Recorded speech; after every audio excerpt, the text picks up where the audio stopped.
एक बार बादशाह अकबर बीरबल के साथ शाम को बाग में टहल रहे थे। कुछ राजकाज की बातें करते करते अकबर ने अचानक बीरबल से पूछा, सुना है कि तुम अपनी बीवी से बहुत डरते हो। बीरबल को अकबर से इस तरह के सवाल का अंदेशा न था। उसने संभलते हुए कहा, जी मैं ही क्या, हमारी सल्तनत का हर आदमी अपनी बीवी से डरता है। महाराज अकबर ने बीरबल की तरफ टेढ़ी नजर से देखते हुए कहा, तुम अपनी कमजोरी छुपाने के लिए सब लोगों पर इल्जाम नहीं लगा सकते।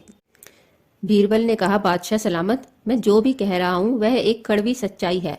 कोई मुंह से बोले या ना बोले, लेकिन हर इंसान अपनी बीवी से डरता जरूर है। अकबर ने कहा, क्या तुम ये साबित कर सकते हो? बीरबल ने झट से हामी भर दी। अपनी आदत के अनुसार महाराज अकबर ने यह हुक्म भी दे डाला कि तुम अगर 7 दिन में यह साबित नहीं कर पाए तो तुम्हारा सिर कलम कर दिया जाएगा। बीरबल ने चुनौती को स्वीकार करते हुए शहर के सभी पुरुषों की एक जनसभा बुलाने का आदेश जारी करवा दिया। एक निश्चित तिथि को जब शहर के सब मर्द वहां आ पहुंचे तो अकबर ने बीरबल को उसका वादा याद करवाया। बीरबल ने भी पूरे विश्वास के साथ अपना काम शुरू कर दिया। बीरबल ने एक एक कर सभी से पूछना शुरू किया कि क्या वे अपनी बीवी से डरते हैं। अधिकतर लोगों ने कबूल कर लिया कि वे किसी न किसी कारणवश अपनी अपनी बीवी से डरते हैं। बीरबल ने उन सबको एक एक अंडा पकड़ाकर एक तरफ बैठने को कहा। यह सब देख अकबर भी परेशान हो गए कि यह सब क्या हो रहा है। हमारी फौज का एक से एक बहादुर योद्धा भी अपनी बीवी के सामने भीगी बिल्ली नजर आ रहा है। बहुत देर बाद एक हट्टे कट्टे नौजवान की बारी आई और उससे भी यही सवाल पूछा गया। यह नौजवान बाकियों से अलग था।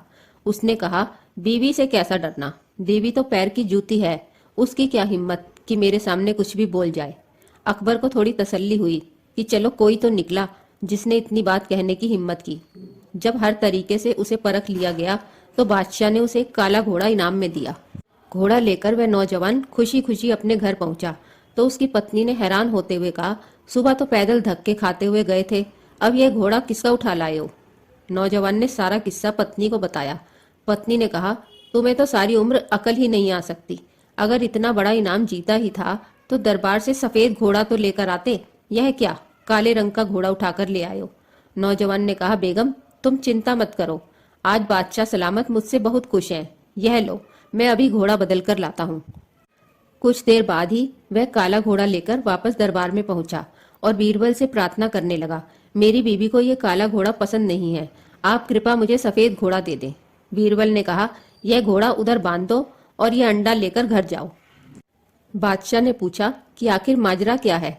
बीरबल ने कहा कि यह नौजवान पहले तो कह रहा था कि अपनी बीवी से नहीं डरता, लेकिन जब बीवी ने काले घोड़े की जगह सफेद घोड़ा लाने को कहा तो वह उसको ना नहीं कह सका। बीरबल ने आगे बताया, जहां पना इसकी बीवी बहुत सुंदर है, उसको यह क्या कोई भी आदमी किसी काम के लिए भी ना नहीं कह सकता। अकबर ने बीरबल से कहा, अच्छा अगर ऐसी बात है तो हम भी ऐसी खूबसूरत औरत को देखना चाहेंगे, तुम किसी तरह से यह इंतजाम करवाओ। बीरबल ने कहा, जहां पना यह तो कोई मुश्किल काम नहीं है, मैं कल ही उस औरत से आपकी मुलाकात। बीरबल की बात को बीच में ही काटते हुए अकबर बोले, लेकिन एक बात का ध्यान रहे कि हमारी बेगम साहिबा को इस बात की भनक नहीं लगे।